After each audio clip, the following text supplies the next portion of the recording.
I remember the first time the thought came to my mind. I was at a mass with my whole family. It was a church that I'd never been to. And as I was walking out into the parking lot with my parents, the priest ran out and grabbed my arm and says, "Hey, have you ever thought about being a priest?" And I told him no. But he says, "Well, I think you'd be a good one." And that thought, I guess, that moment never escaped my consciousness, I guess even now, as maybe the first time that priesthood was a real possibility for someone like me. I remember as a child looking at my pastor and seeing how loved he was, imagining he had a connection with God that I didn't have and wanting that for myself, wanting to be like him. But I think the faith of my grandmother, more than anyone, and her deep faith, her love for the priests, for the church, was something that really inspired me and maybe planted a seed in me. The Catholic faith of my family, in the sense that our pastor was somebody very important. I guess that initial impression as a young person is an important piece for a young person who's looking at his own future and asking, will I be important? Will my life matter? Our lives are all about relationships. And so to the extent that our sense of calling from God is being expressed in our relationships, wanting to be involved in my parish, to be an altar server, my pastor knows me, I know him. All of that, I think, is part of our experience of faith, our experience of God, and part of that sense of, and to God, to my pastor, to my parish, I'm special. And I think that's part of the way, at least in my life, that God begins to pull on one's heart and say, yes, I do have something special for you. If God is calling, and the church also calls and has to be the one who invites. Priestly vocations don't just emerge out of a vacuum. They have to be nourished by the church, by the family. What can you see that parents can do, or actually the community can do, to help children, like you said, young adults, find that comfort within the church, find that love that God gives us? We speak of the family as the domestic church. Okay. And I think that that's a very pertinent image, that faith is something very human, not something kind of ephemeral and out there. And it's a tangible thing. To be a person of faith is not to be a churchy person, but to be somebody who's fully alive, one whose faith is in contact with what's happening at home, what's happening at school. God is a person and not an idea. When I think of discernment, of a vocation to priesthood, or in any sense, I think of discernment as being the reality that God's always trying to reach us. There's never a moment when He's not speaking to me. And kids understand that intrinsically because they're always being reached. Someone's always trying to reach them. And so I think the emotional, spiritual DNA is there. We just have to put the spiritual piece in place, and it makes sense because we're telling them something they already know. There's never a moment when I'm not trying to reach out and be reached. And we just have to put God in that hole. Our brokenness definitely puts us in a very real need for God's presence, I guess, and for supportive relationships. And while our wounds are wounding, they do perhaps there's an earnestness there that people come into the confessional, they come into church, they come to their friends with an earnest, help me, help me to understand. And I think the church stands in the right spot to be able to do that. What always strikes me the most is that when I do talk to priests and they talk about their ordination or becoming a priest, they're so humble and you're so happy. Mm-hmm. It's like I'm complete.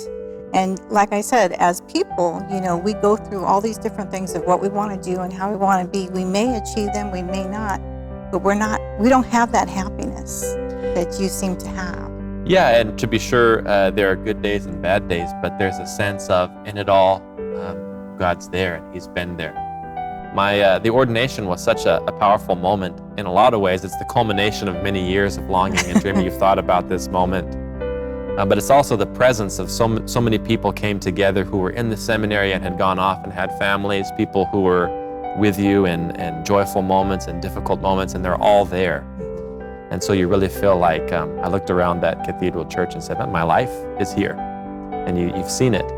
And I walked down that aisle that I'd walked down a million times, got to the pew, and the choir was singing, Lord, have mercy. And it overwhelmed me. I said, man, if I'm a priest at all, it's because you have had mercy. You've been good to me. And to walk down that aisle, to become a priest forever, to hear that music, Lord, have mercy, was such a deeply resonant experience.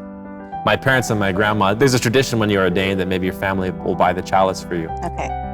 So my parents and my grandma got me this beautiful chalice, and on the bottom it has a citation from Psalm 116, how can I repay the Lord for his goodness to me?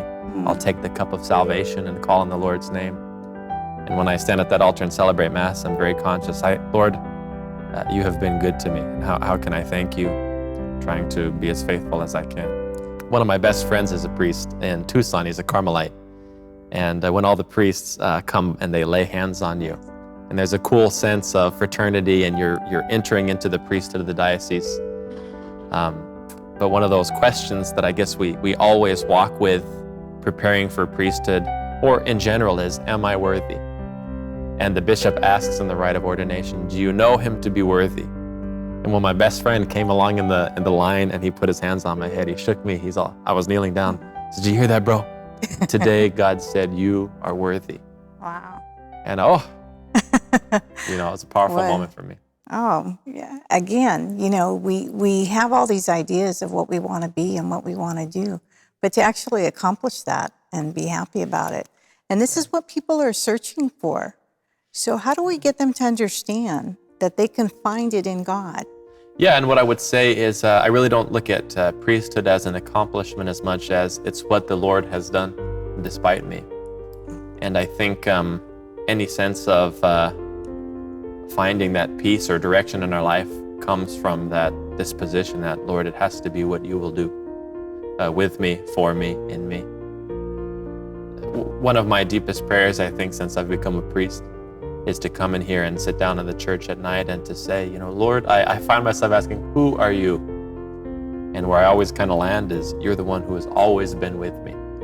And as I see that story of my life, my longing, my imagining priesthood, going through the various phases, steps forward, steps back, I think it's been you. It's been you who have been with me and now have called me, and what you have accomplished.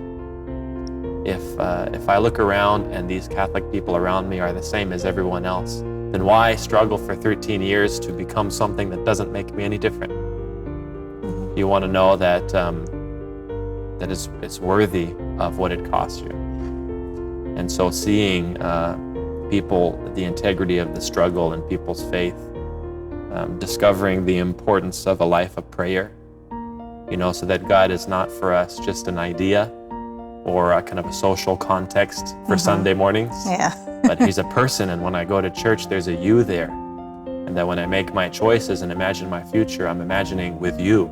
The irreplaceable, absolutely necessary piece is God is a real person who at some point along the way I discover is a person who has been true to me. And so I want to be true to him. I had a buddy who was a priest. We were talking one night in his rectory, and he says, what was characteristic in the lives of the disciples? Not that they drove out demons, not that they were preachers or anything like that. They did all those things. He said, but for me, the defining characteristic, they were men who lived with Jesus. They traveled with him, ate with him, spoke to him, tried to listen. He said, and a priest, a seminarian, a discerner has to be that, a man who tries to live with Jesus.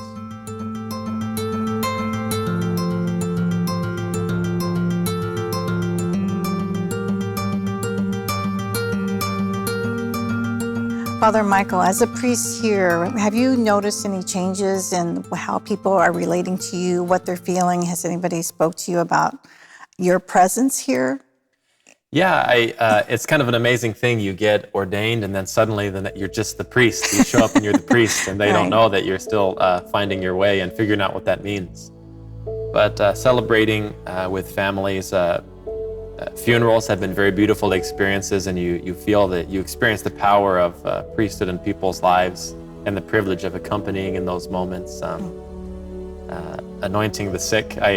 I was called a couple weeks ago to anoint an old lady who was dying, and this happens a lot. We have 2 hospitals down the road, and she didn't speak any English, Portuguese.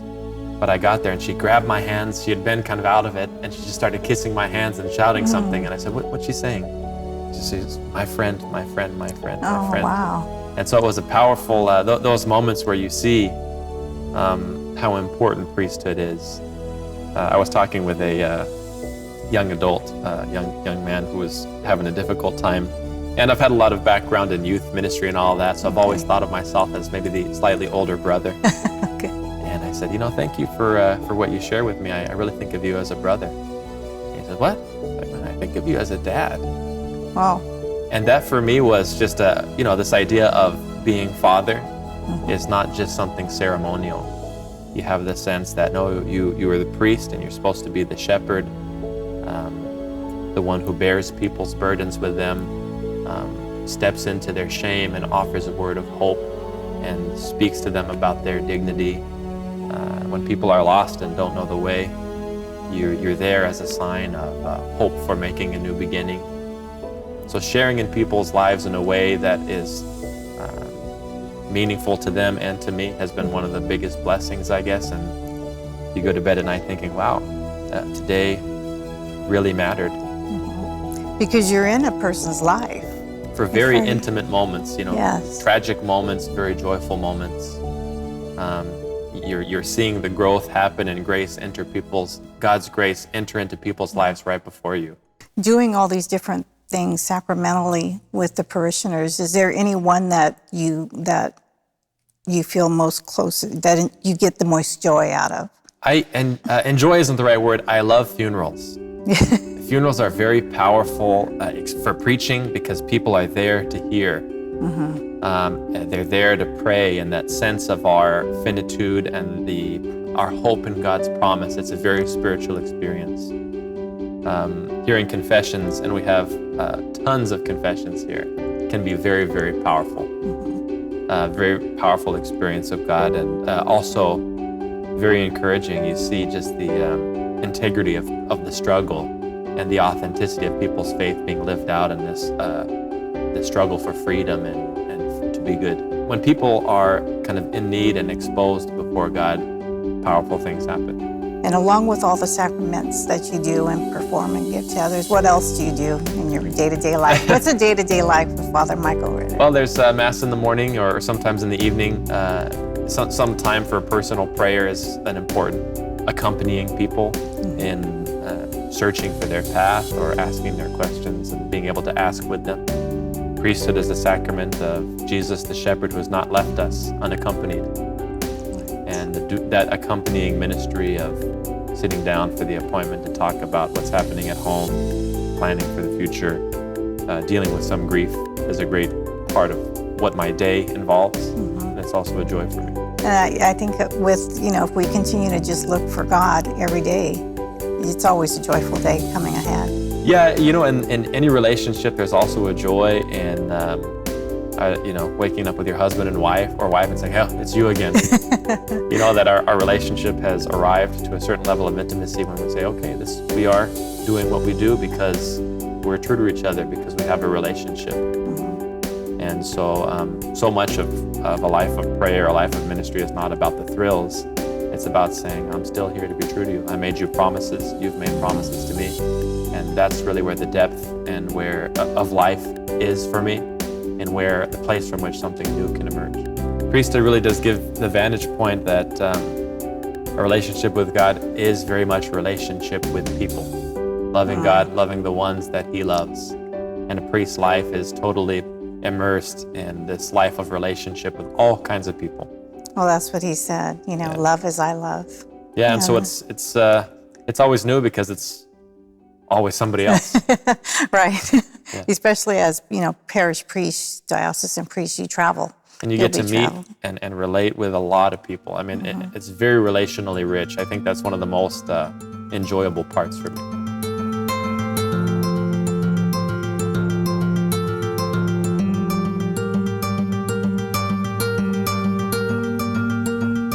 Yeah, I've never forgotten what a priest told me. He said, Mike, when God made all of this, He only made one of you, that you are utterly unique, unrepeatable, and now you're here, and that no one can love God, serve Him the way only you can.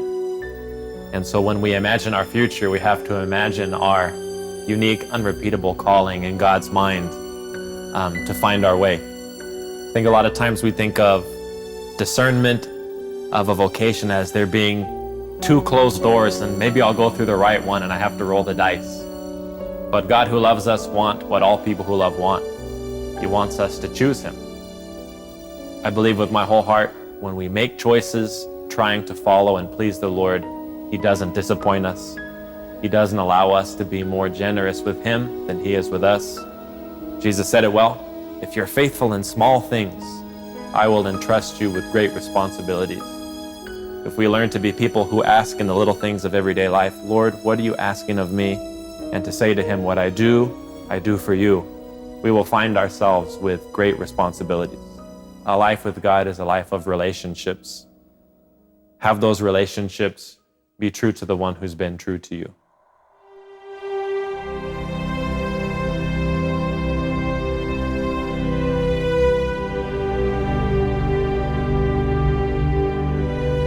After hearing Father Michael's vocation story, I hope you are inspired to build that relationship with God just as he did as a young child and going into an adulthood. Build that strong commitment to God through prayer and discernment, and ask him, what is he looking for you? And to give back, because God has given us so much, we want to give back. And Father Michael is really one of our inspirations to see what he has done with the love and relationship he had with God. As always, we ask you to pray for Father Michael Ritter and all our priests and Shalom World TV. We here at Shalom World TV will continue to pray for you. And until our next inspiring vocation story, may you always receive God's blessings. Thank you.